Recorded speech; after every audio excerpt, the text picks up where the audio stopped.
All of you know that voting is incredibly important. Voting is how we keep our elected officials accountable and make sure that they are making the right choices and that they are actually working for us. The Arizona legislature is working incredibly, they're working hard, but they're pushing through a lot of bills that are actually seeking to decrease our access to voting. You know, instead of making voting easier for everybody, our legislature is pushing through some bills that is going to make voting harder. Many of these bills have now gone through one chamber of the Arizona legislature, and they have gone through committee in the other chamber. So unfortunately, even the RTS system is not available to us for these bills, like the one that Laura pointed out. SB 1485 are trying to push through bills that are going to kick people off the permanent early voting list. That's what this SB 1485 bill is. And it's at the point where it's going to take phone calls. Just a step back, we had an incredibly safe, secure election in 2020. It went really well. We had a record voter turnout, huge number of voters participating, and thanks also to the voter engagement and registration efforts of groups like CHISPA, et cetera. So we need to maintain that. We can't turn the clock back. And we need to be calling our representatives in the legislature to tell them how terrible it is that these bills are trying to roll back the right to vote. So it's this 1485, which is going to kick people off of the permanent early voting list. There's other bills out there that that are going to try to prevent the ability for voters who forgot to sign their ballots from being able to fix their ballots so that they can actually get their vote counted. We really need to make those phone calls because now is the time. The legislators have one more chance and they're likely going to pass it, and then we need to make calls to Governor Ducey. We're also right now entering redistricting. This is once in every 10 years. Many of you are also already aware that this is super important because our districts are going to be redrawn. And what we need to do is be engaged with the Arizona Independent Redistricting Commission to make sure that they make choices when they're drawing those district boundaries that aren't going to allow legislators to pick their constituents rather than the other way around. We need to make sure that every voter has their opportunity to have their voice and their vote reflected in who gets elected. So with that, and I get to introduce Fred Yamashita. He is the executive director of the Arizona AFL-CIO. I'm going to talk about essential workers, and in defining essential workers, I think that it all depends on what lens you're looking through that may determine who is deemed an essential worker.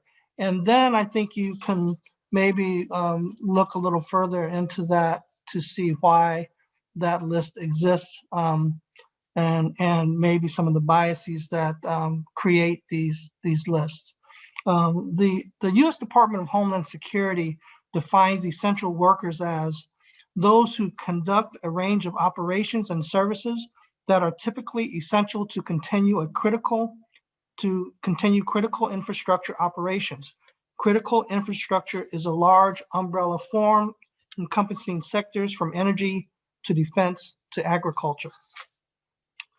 The National Conference of State Legislatures created a list of essential workers, a map of essential workers, and it includes energy workers, child care workers, agriculture and food production, critical retail, critical trades, transportation. I think there's some glaring essential workers that are not included on this list. Where are teachers on this list?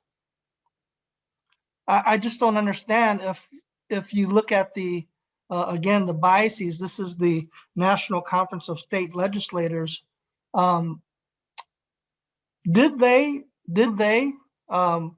together feel that you could put childcare workers on this list, but not teachers? So I think, the plight of many of our workers today And many of our workers don't have the voice or advocacy of a union to fight for them, to make sure that they are being given the consideration as an essential worker, so that they are treated accordingly, and that they are compensated accordingly. And so as the Arizona AFL-CIO, who represents 54 unions in the state of Arizona, we represent affiliates that represent a number of essential workers. And you come in contact with them every day. They're your letter carrier. They're your grocery store worker. They're the UPS driver, transportation workers, bus drivers, light rail operators, healthcare providers, first responders. You know, these workers are represented by unions, and many of these unions are constantly having to fight and battle with our governor and many of the companies that they represent to make sure that those workers are being considered as essential and being compensated and treated accordingly. And so to give you a little bit of information about what what organized labor or what unions the Arizona AFL-CIO is doing, as part of our regular activity during the legislative session, we convene what's called a unity labor table.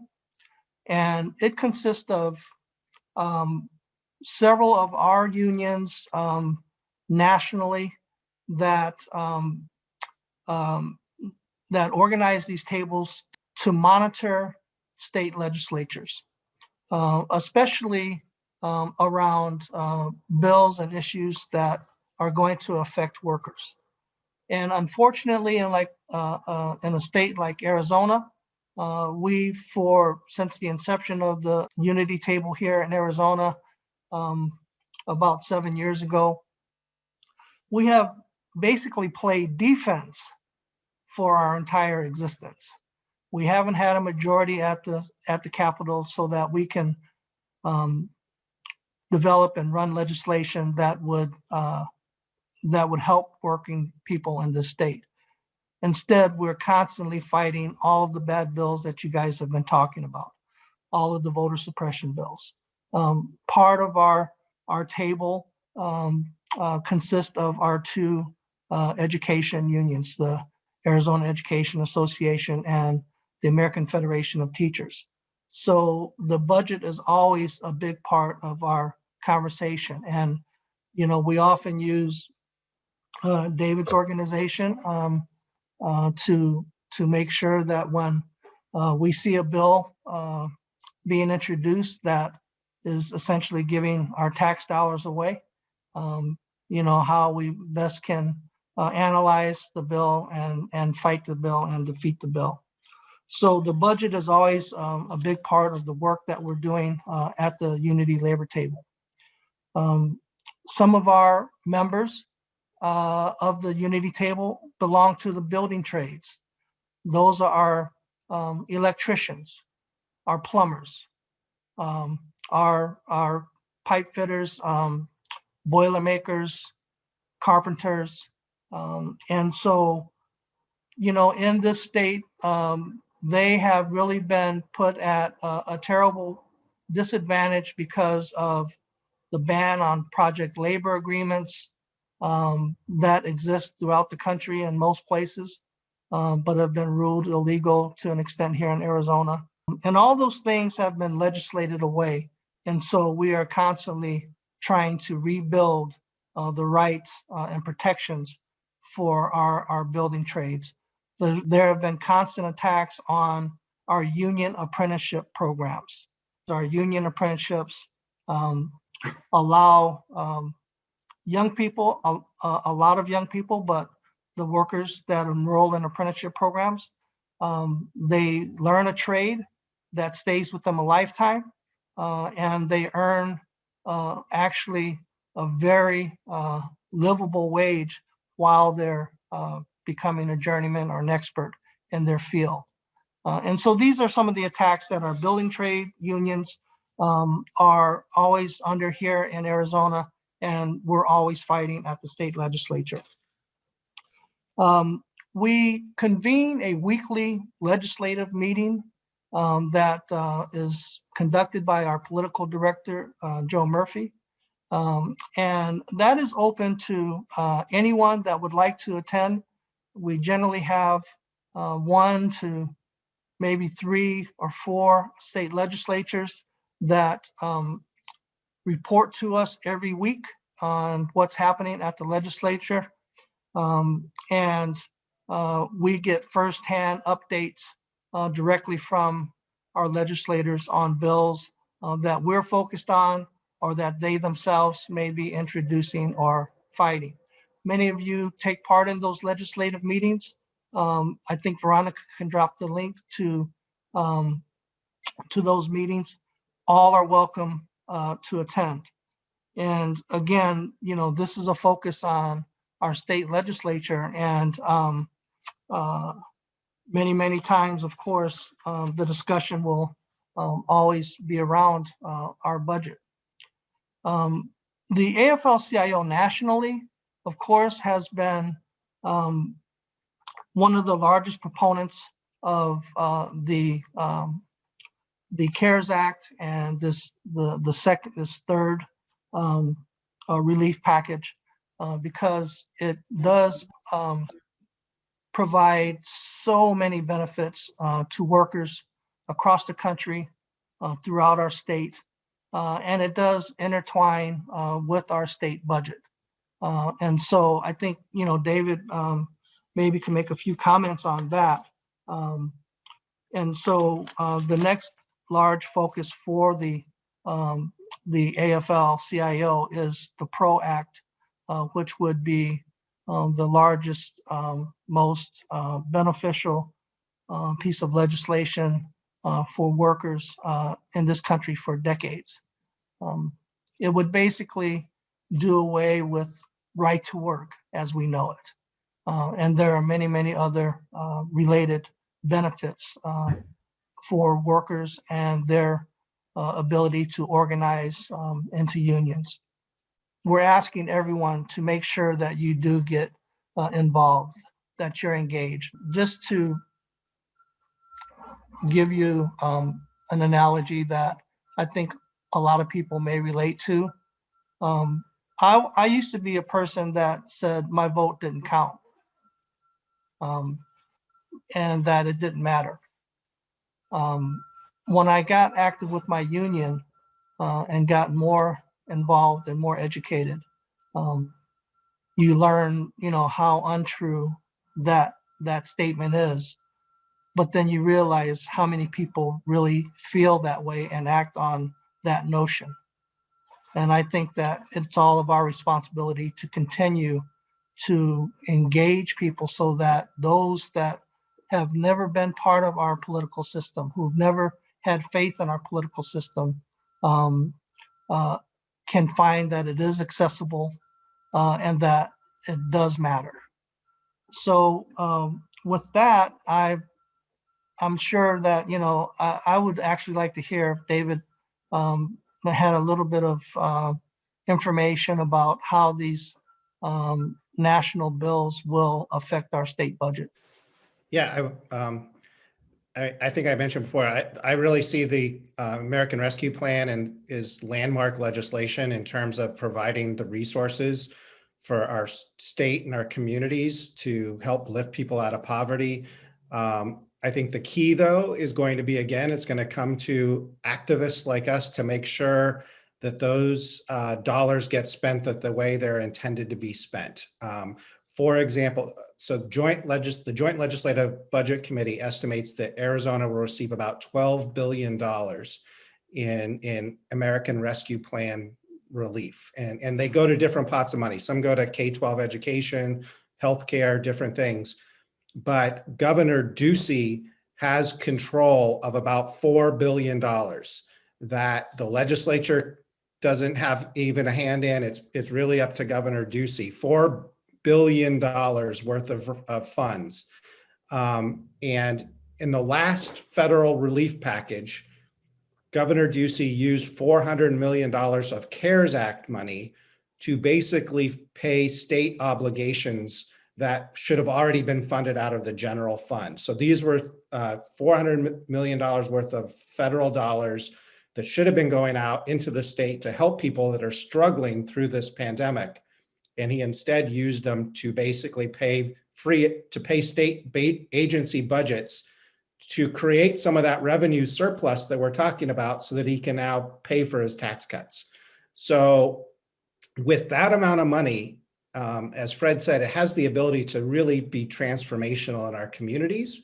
But the key is we have to, all of us, make sure we are holding particularly Governor Ducey to task and making sure that those dollars are getting out as they are intended to be and not being used for, things that are not going to help people that are struggling through this pandemic.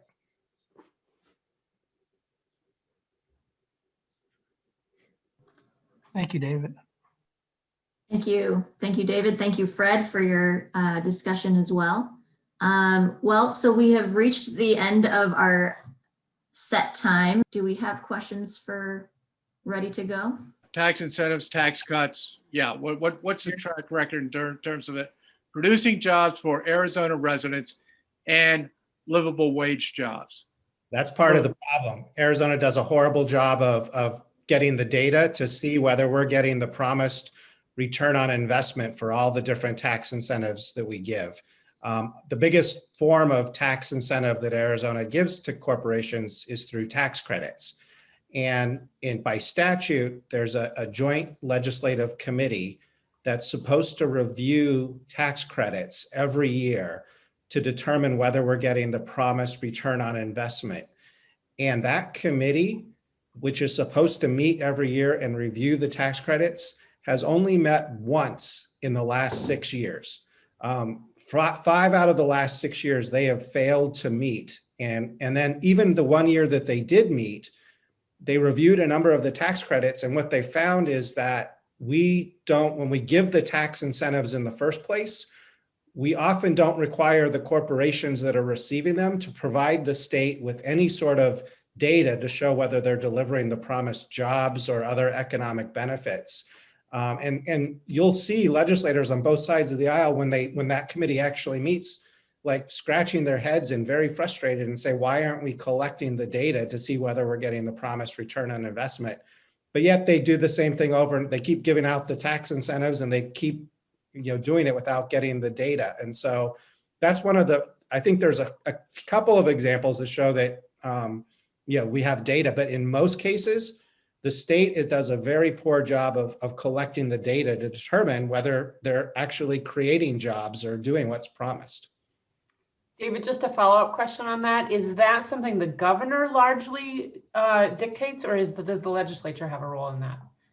That's the legislature. That's when they create these tax incentives, it's up to them to say to these corporations, okay, we're going to give you $5 million tax break to create jobs, but you have to provide us in the next 5 years evidence that you've actually created these jobs and how many jobs have you created.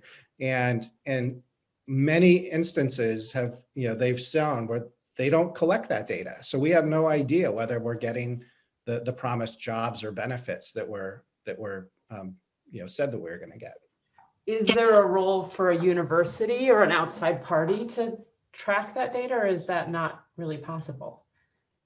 There is, and there's the Arizona Commerce Authority there are some tax credits where they do it. Oftentimes, here's the thing, oftentimes they'll say that this is part of a non-disclosure agreement, that's proprietary information that only the Arizona Commerce Authority has, and they can't even share it with legislators who are supposed to review this. And so that's sometimes supposedly the Arizona Commerce Authority is getting some of this information, and we have to just sort of take their word for it that we're getting the promised return.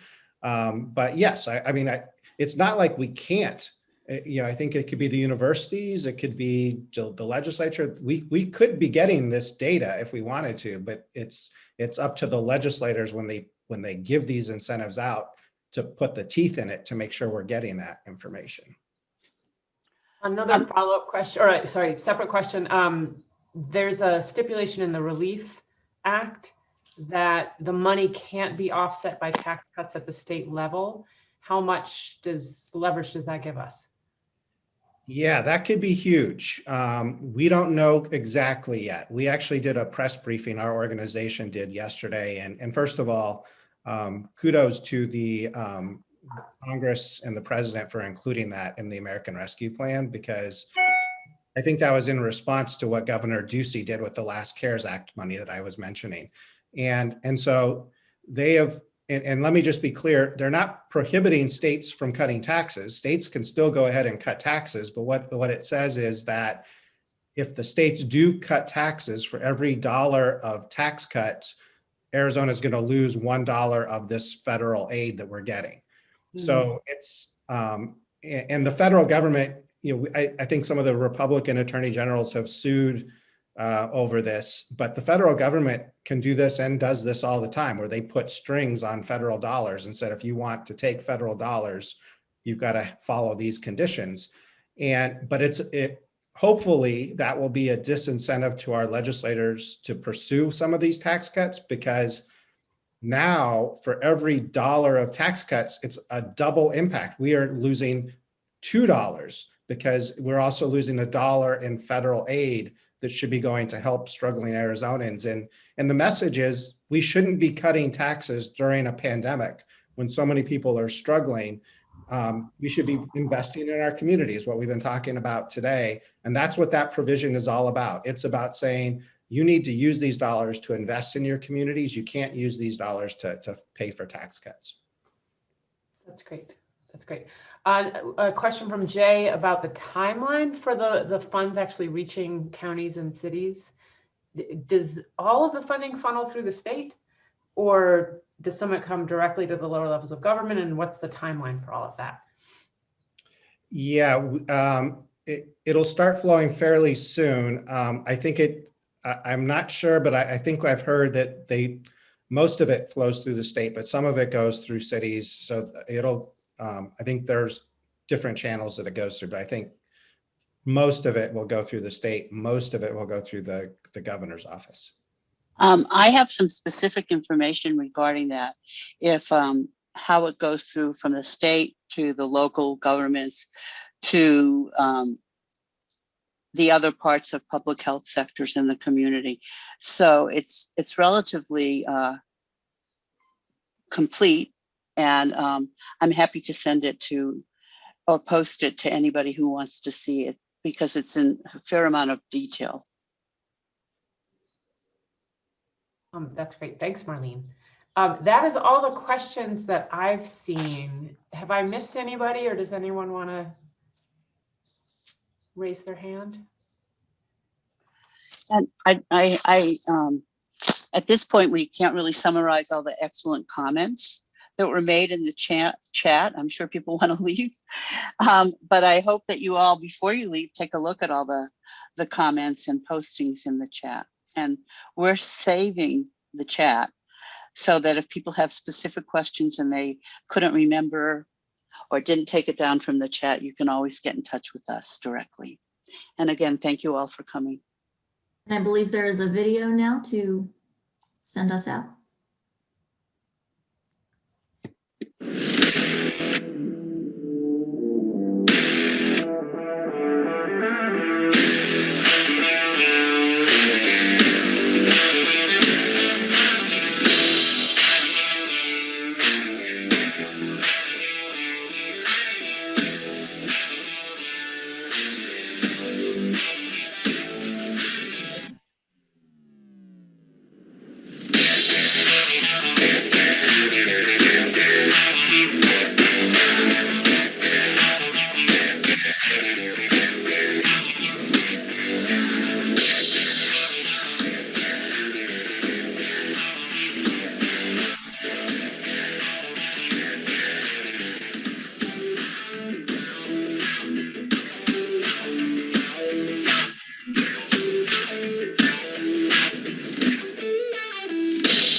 Thank you, everyone. Thanks to the organizers for pulling this together. And I hope you all enjoy your weekend. Thank you. Thank you. Bye, everybody.